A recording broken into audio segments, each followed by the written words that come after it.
Hi everyone and welcome to another edition of Let's Build. This is a series of tutorials and how-tos using the Neverwinter Nights 2 toolset. And in this episode we're going to be focusing on creature creation and all the customizations and settings that come with that. There's an awful lot of them, and a lot of it is also down to your own personal tastes and wishes really.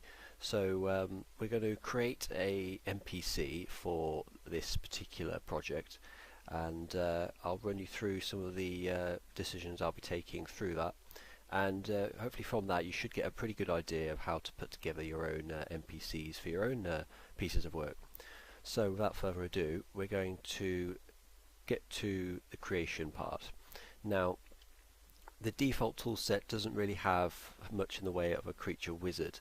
I think there was an appearance wizard with the toolset, but from my memory of it, because I haven't used it for a long time, it was very laggy and also prone to actually crashing as well. So what I'm going to do is I'm going to assume that you have got yourself a copy of the Creature Creator plugin. Go and search for that on Neverwinter Vault or the Nexus. I will investigate after the video and find the actual source for that plugin, and I will link it in the description to the video, because it's a very useful plugin indeed. I think any new creatures I create, I generally do it using this plugin, or if it's a variation of an existing creature, I will use like an edit copy feature, which I can show you later on. So from the plugins menu, we go to Creature Creator and launch the wizard. And here we are, we've got the basics. I'm going to enlarge this so it's a bit easier to look at. And this is what we've got. So you should have this preview window of what your creature currently looks like. Don't worry the fact that it's a dwarf or anything like that, it's just the default appearance, because the dwarf happens to be the I think one of the top appearances on the list, I think. Not entirely sure, but either way, yeah, it's usually a dwarf that you'll see sitting in there, but don't worry about that. So, start with his race. Now this particular creature that we need is a human. It's a Longbeard. You will not find Longbeard on your list, that's one of our Merp races. A list to which we're going to be adding to extensively for future projects. I mean, this particular project is not attached to the campaign trilogy we're doing. That's actually going to include quite a number of additional sub-races. So the core races are there. In for Middle-earth, it's elves, hobbits, humans and dwarves, but there will be additional sub-races. So we'll go with human. Where is he? There it is. Get a little zoom in on this fellow. Now the controls to look around that, the mouse wheel will zoom in and out in the preview pane. You can, just by holding the right mouse button, change the overall view in the pane, sort of drag around. With control selected, you can then, it centers on where you're already looking. So if you hold down control and hold down the right mouse button and just drag, then you get various views there. But what we want at the minute, because we're doing his face in a minute, is get a nice close-up view of his face there. Maybe a little side-on view, just so we can actually see his hair a bit more. Okay. But do as you will with that, whatever you want to do. So appearance is race is a human, the appearance is a human, and gender, he is a male. The name of the character is going to be Brandir, which is Brandir. And you'll notice when you fill in first name, it actually fills in the tag and the resref. Now, for those new to this, a tag is a series of letters which basically identifies this object when he is already placed in the game. So say I was writing a conversation and there were several people involved in this conversation, and I wanted one of the lines of the conversation, for example, to be Brandir. I would have to reference his tag to make sure the conversation line comes from Brandir. So the tag could be anything you want. I suggest that it is unique, that it is not particularly shared with anything else. So don't just put in creature, because well, that's no good to anyone. try and make it specific. So generally I have the tag for, certainly for key NPCs, of which he will be, just leave it as his name unless you need to be doing anything specific. The resref is essentially the blueprint, so what that identifies his blueprint in the toolset. So if I wanted to spawn him in, for example, by script, I would need to write a script with that in it, as that essentially says this is the resource known as Brandir. So I'm going to change these, because when you put the first name in, it just fills them out with the first name. But if you want to change these, then you can just do that in there. Now I want to leave the tag as it is, but we're going to change this MS, Moonstone, Brandir, and that's all I need to do. That's done. Now this sound set, this is where you can change the voice set for the character. Now unfortunately you can't check the entire spectrum of voices. You are just limited to, I think it's just the attack line, I think it spits out, and some of the selections here won't actually work at all. I think the ones that shipped with Neverwinter Nights 1, for me, that they never actually play, but having modded with Neverwinter Nights 1 for over 7 years, I'm familiar with a lot of the sets. Now for this chat we want a relatively stern voice set, quite a strong voice. We're looking for a strong voice, so I'm going to go through these ones here. Now the ones starting with male are usually the player character voice sets, because this particular NPC has the potential to be a companion in this project, I want to make sure it's it's a decent quality full voice set. Some of the other ones on, like in these human male, etc., they have various voice resources in them, but they don't always have the full set. The good thing about these ones is that they have a voice line for each situation, like, I don't know, I'm wounded, please heal me, that kind of thing. Some of the other ones don't. So we're going to see what we've got. Season looks quite a good one, actually. Okay, it's not letting me play that, but that's fine. We'll find out why in a bit, but we'll go with that one. Up there you've also got his last name as well. If you want him to have, show a last name in the game as well, then it'll you'll get the first name and then sort of the last name following on after it, but that's all fine. That's good. So we'll take that. So hit the next button, and now you've got classes and levels. Now Brandir is going to be a paladin, so we'll take level 1 because that's how we want him to start, and we'll look for the paladin class in this list here. There it is, and we'll leave as a default paladin for now because we'll specify our own requirements for this. Ability scores and saving throws, I always tick that just so you get the initial pieces in, but you can always, actually no, because it'll allow me to show it separately, because then I'll show you the actual toolset version of it rather than the plugins. But you can go ahead and do that if you want to. Right, next. So now his alignment and faction. I generally create factions for the different groups in the game, but as he's going to be a companion, we'll leave him on, I think it's usually merchant I use for that, so we'll go with that one. Doesn't really matter too much, just make sure he's not hostile, otherwise he's going to wallop you as soon as he sees you. Okay, and then his alignment, so obviously being a paladin, and because we haven't modified this element of the D&D rule set yet, he's going to have to be towards the good side. So he is good. And we'll go with lawful good for now. He's a paladin, that's fine. I'm thinking more of the way he behaves, but that's kind of outside the scope of this video. That's something I can do in my own time. So go to next again, and now on the next steps we're nearly there now, in terms of initial creation. So the next thing you've got is challenge rating. Don't worry about that too much right now. That's something we can edit in creature properties. If you want it manually, we can also do that via the plugin itself as well. but that's not too important right now. But the challenge rating is essentially to do with when the player examines the creature, what sort of feedback they'll get in terms of, you know, easy, challenging, overpowering, impossible, etc., etc. And also the amount of XP that would be yielded if you were killed. But because he's not really hostile, that's not really of concern to me here. In category, if I just shrink this a second, that will just drop it out. So on here, on creatures, as you can see, you've got, I'll go with campaign.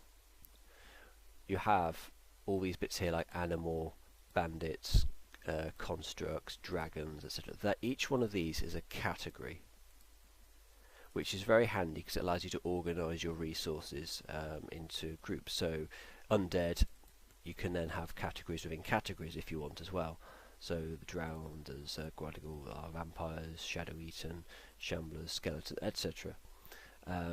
So if I were to look at a shambler, all these shamblers we've got here, challenge rating 5 shambler. Now you'll notice in classification, which is another word for category, it says undead, bar in the centre, and shambler. So category undead, subcategory shambler. Make note of the bar in there. That's how you can denote a subcategory. So a category and a category. So undead, shambler. That's, there you go. So we go back to our Brandir here. We're going to create a category for Brandir. He is going to be a campaign resource. So make note of the type as well. So if you're just going out for your first time making a creature, you're only really going to want to make him a module resource, so specific to that module. You may remember in our earlier tutorial. For this though, because this is a campaign, he's a campaign resource. That means if I make several modules and link them to a campaign, he will be available to me in all those modules associated with the campaign. So he's going to be a campaign resource, and his category will be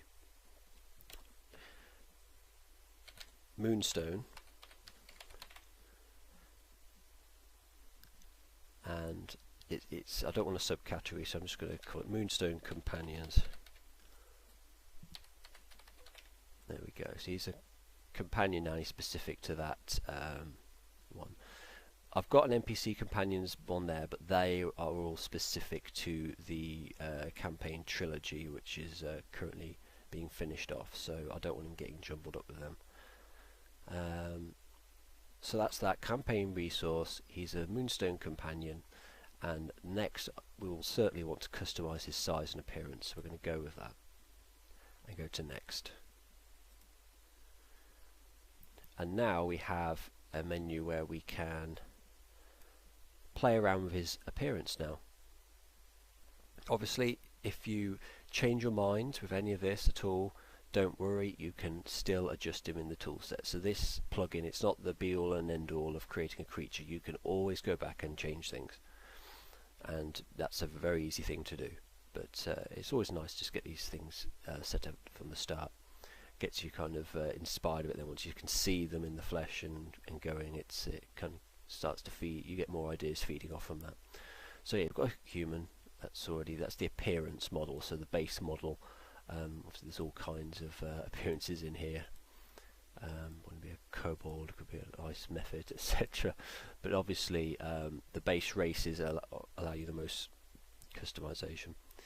There is other ones. So N human. Now these models are normally, I don't know what happened there, that is very odd. Might be because I've got all this going on here, but N-Human essentially allows you to take a, if I remember correctly, it allows you to, if you've played the official campaigns and some of the NPCs in there, they always had special head models and things like, or even body models for that. So let me think of a main character, Lord Nasher then, if you made the official campaign. He had a very specific head design, so it was like a bold sort of bearded head with a crown on it. So it's therefore possible to create a fully dynamic human model, except the head is a certain model. and you get that. But obviously with that, that does mean that you can then not change the skin color or anything like that. You basically, you get what you're given with that. But the human allows you to use, you know, you can change the head, the hair color, and all that kind of stuff. Right, I hope I explained that well. Now then, so we want to get Brandir's appearance together, and the notes I've got on Brandir is that he is going to be of average height. He needs a bit of facial hair, but nothing too much. He's going to have brown hair with brown eyes, and his initial state is kind of a bit tattered and that, so he's kind of lost a lot of his equipment and things like that, so he's going to be looking a bit ragged, so we'll have to see what appearances we can get for that. So first off, we're going to find a head. Now I'm using a package providing me with additional head and hair combinations. You may recall that the campaign series we're working on was designed using Zalta's heads package, or was it the facelift package, I think it's called. So it kind of improved the general appearance of the heads, made them look a little less cartoony. Now, for the Moonstone project and also for the final campaign of the trilogy, we've upgraded that to a new package called the Zen Head and Hair package, which also incorporates the facelift package. So we'll be designing with that. So I will link that also in the description so that you can take advantage of that, because it's look at the downloads on it. I think just about anyone who's anyone has got this running in their toolset, and even for their games. It is an override package, and it just gives you as a player more options for your appearances, but also for builders it allows them to exploit these additional heads and hairs as well. So yeah, a lot of this is additional stuff that I've got. So we're going to go for the heads and see what we can find. I'm going to turn facial hair on because we want facial hair, but not that. It's this sort of cheesy moustache we've got going on here. So I'm going to cycle down these, missing eyes on some of them. Sort of stubble, we don't want stubble. We've got a bit of a tash going there. Just a little soul patch.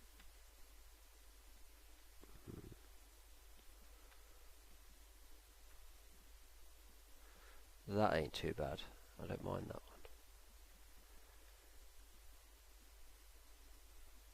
That one's pretty good too. That's a bit big, if you can see with the brightness, but yeah, that's quite a beard he's got going there.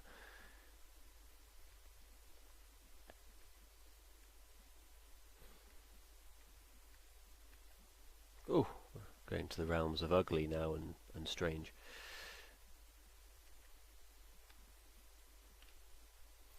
These are ladies. I think the new pack is kind of mixed up all together by the look of things. I quite liked that one, so we'll take that one. So that's a head, and then hair. We've got quite a few new options on hair as well. That's not a bad one, quite sort of long hair, that one. So some of the new long hair models are good, and also because the way the hair's been designed means that we don't get so much clipping when helmets are equipped and things like that. You know, hair sticking out of helmets and things can be a bit of a problem. So we'll see what we can do here. More bold heads.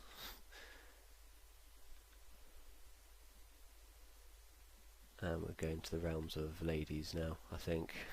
I mean, some of them are suitable for men though, certainly. But that one's not much good to us. Huh. Oh dear. Okay.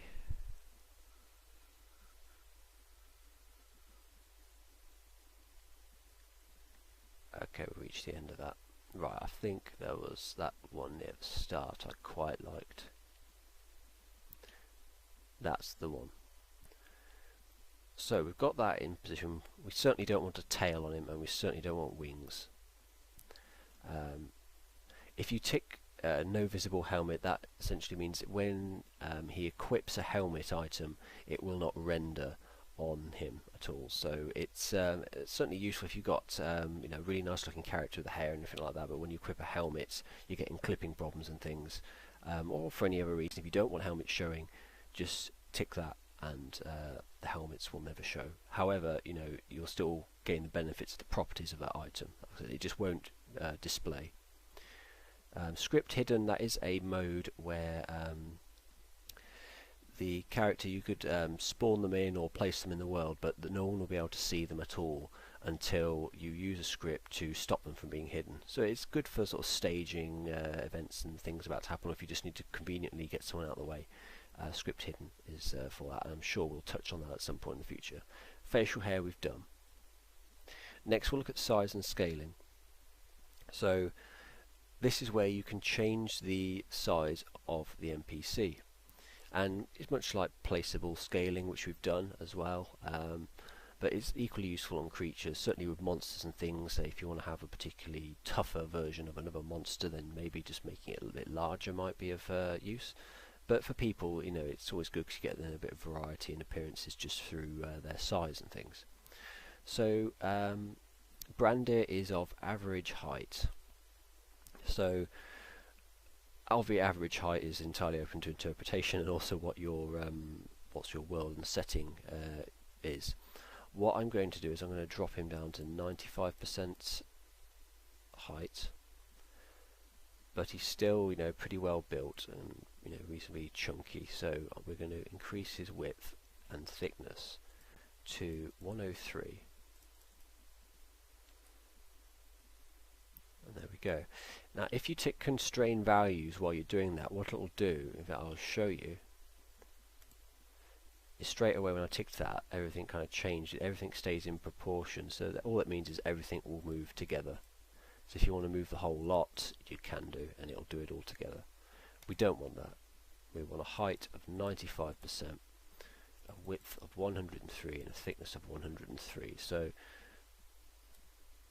maybe around average, slightly below average height, but well built. So that's his appearance there. Next we're going to go on to colour and tints. So his skin first. Look at his skin. Now normally this is the base colour that you'll get for skins. You get this blindingly white stuff, which I hate, and I did used to just darken it by going down that way like that, but then you get this reddishness and pinky sort of colour coming on, which I didn't really like. So what I tend to do is I go for this colour down here, pale warm brown, and then from that, because it starts and ends here, just pull it in the direction that you need. So we go to blindingly white, and then we can sort of bring it down a bit. So we're going to settle for this. It's a reasonably warm, sunny climate most of the time, so maybe there's a slight tan he's got going on there. So that's his skin.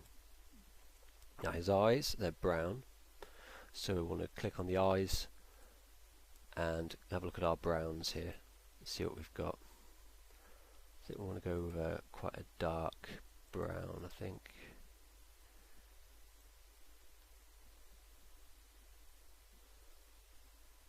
That's a nice colour there, so we've got that. Caring, warm brown eyes.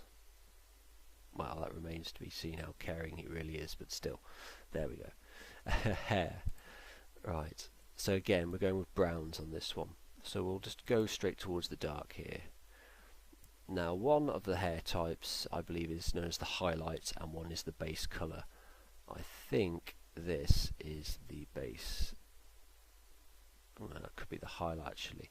The way to determine this is just have a play around the colour and see which one has the most influence over the overall colour of the hair. That appears to be a highlight to me. Hair 2, let's have a look at that, go to browns. Or maybe not, that actually appears to be the highlight. So right, we'll leave that, we'll go to hair 1. We'll pick a brown, just for now, any brown, and we can perfect it in a minute. That's probably a good one to start with. And then go over hair 2. Stick in another brown.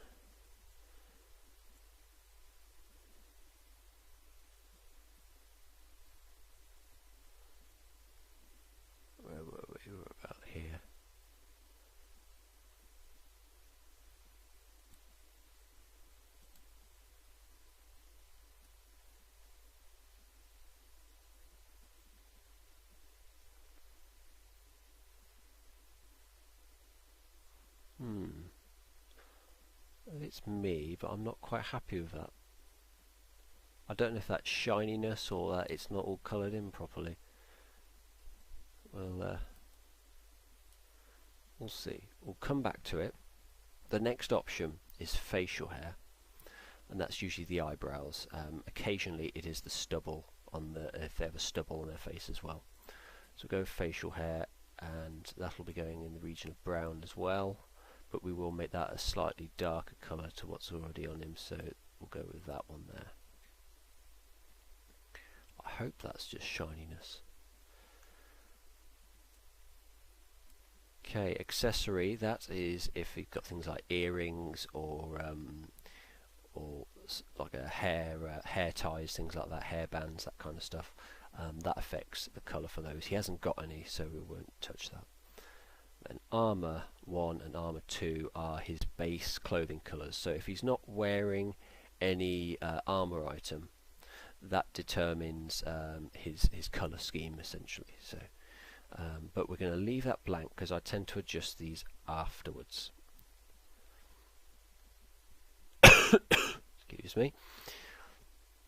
So yeah, his hair's a curious subject right now. It just looks as though it's not all been coloured in, but I'm really hoping it's just the light. Right, so it's finished, so we hit finish, and now if I go to campaign, or you'll probably be going to module unless you are doing a campaign as well, and we'll look for, there he is, Moonstone Companions, Brandir.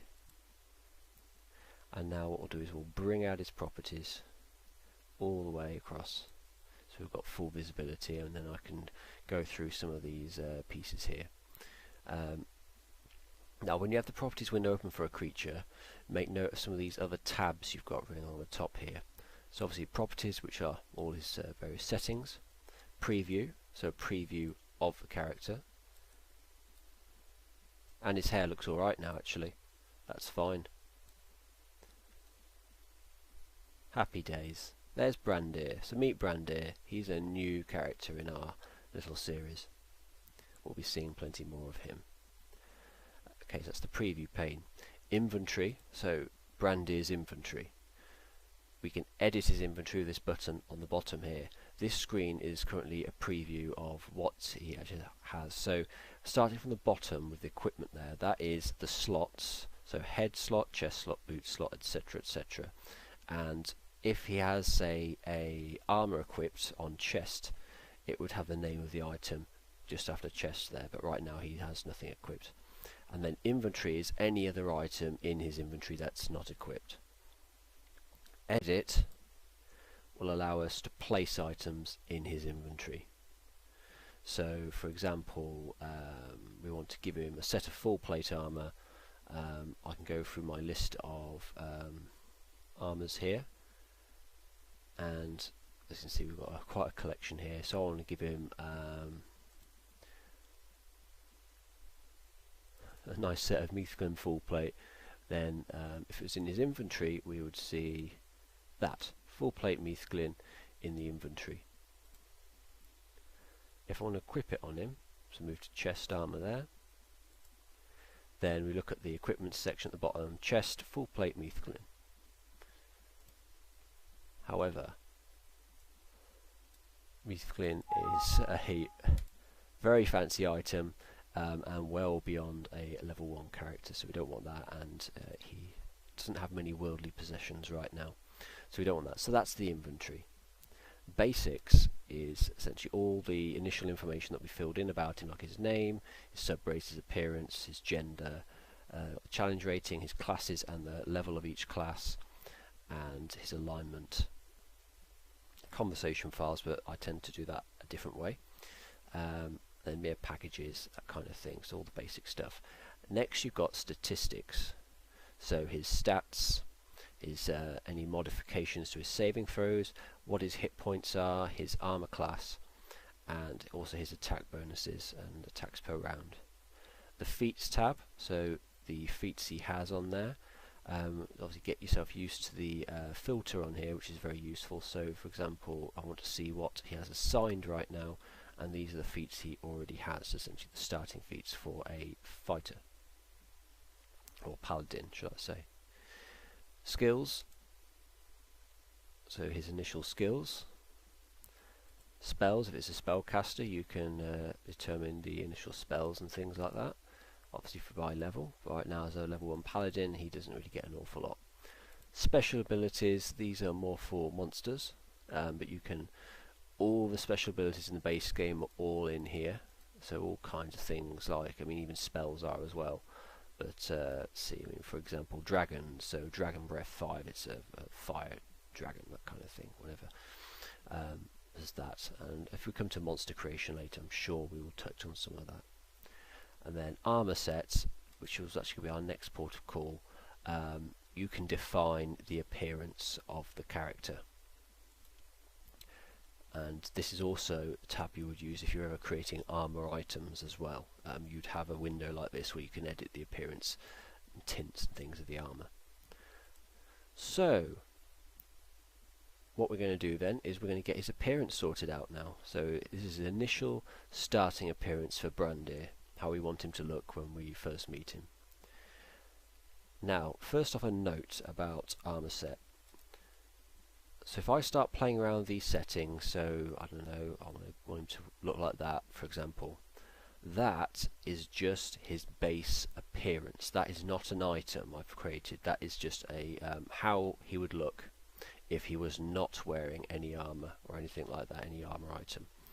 Okay, so it's very handy, certainly, I mean, for this guy being a companion, it's very handy there, because when you first meet him he won't be wearing any particular armor type. It will just be what you see here. But as soon as he puts an armor item on, then this will be gone. This is also useful if you're creating sort of background NPCs, so maybe like villagers, people who aren't absolutely central to your plot, who are just filling the sort of the ambient area. You don't want to really, unless you really want to go making all those items, you don't have to go putting armor items on all of them. You can just edit their appearance up like this, and then they're good to go. So that's something to bear in mind. Now, I will quickly go through appearances again here before I edit his appearance.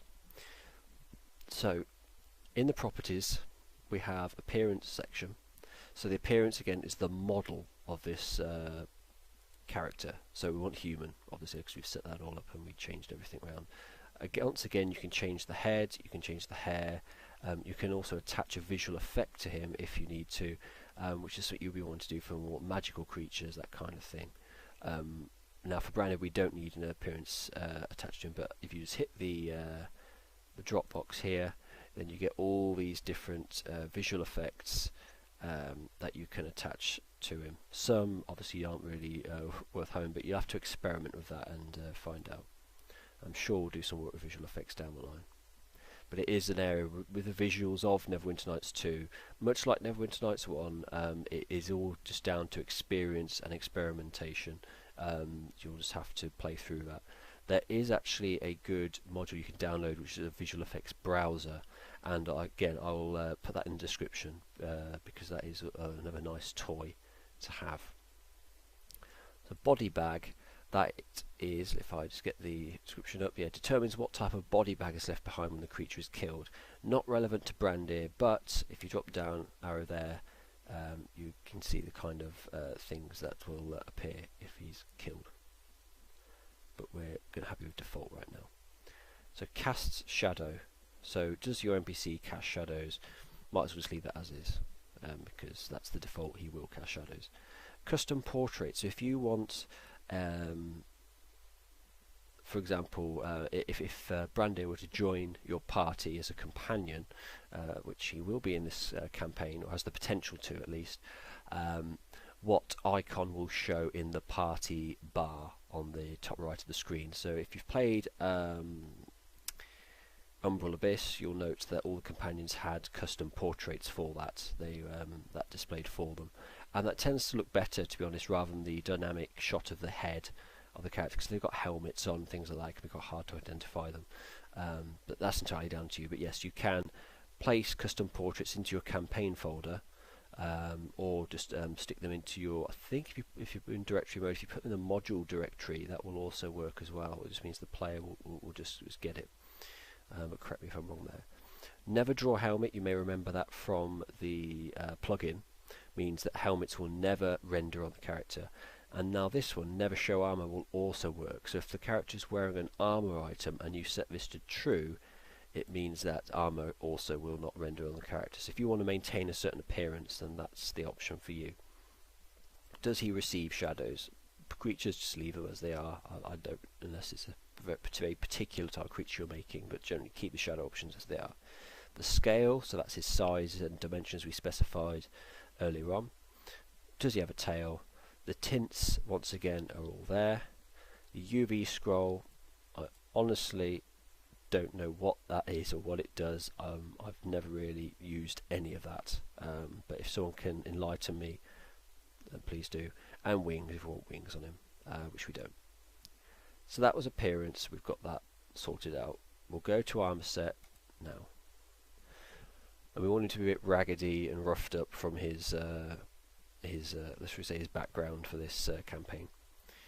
So in terms of cloth, I'm not sure there's an awful lot that's going to be of use to us here. That one possibly. No.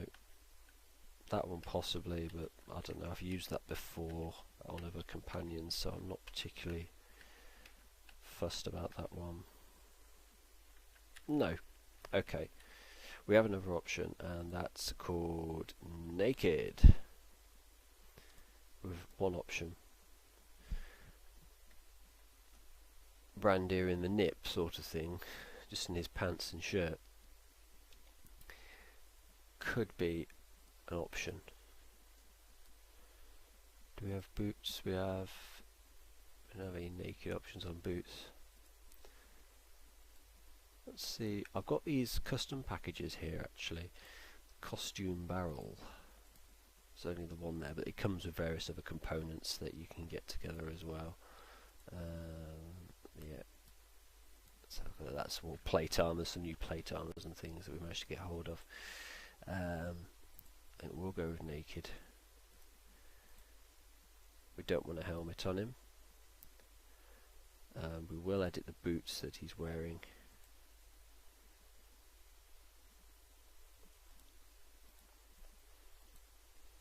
Let's see what we have here.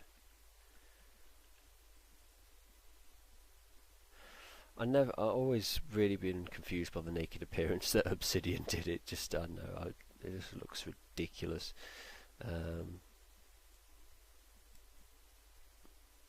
Let's see, gloves. We don't want any gloves on this guy. Let's go with naked on gloves, and then we should have that there. That's fine. He's got these horrible little bands around his hands here. I don't know what they're for, but anyway. And we could have a belt as well, belt variation, cloak type. So all these options here. So if I stop getting ahead of myself here. First off then, for the chest armor, or the main armor example, the type of armor that is. So you've got cloth, padded leather, chain shirt, scale mail, full plate, hide, naked, and these two are custom packages that I've got. So some of these don't have many options. Padded has this one option, and it looks all right, but I mean, you would have thought there could have been more ranges than that. So yeah, chain shirts, you got quite a few choices with that one. Some are more customizable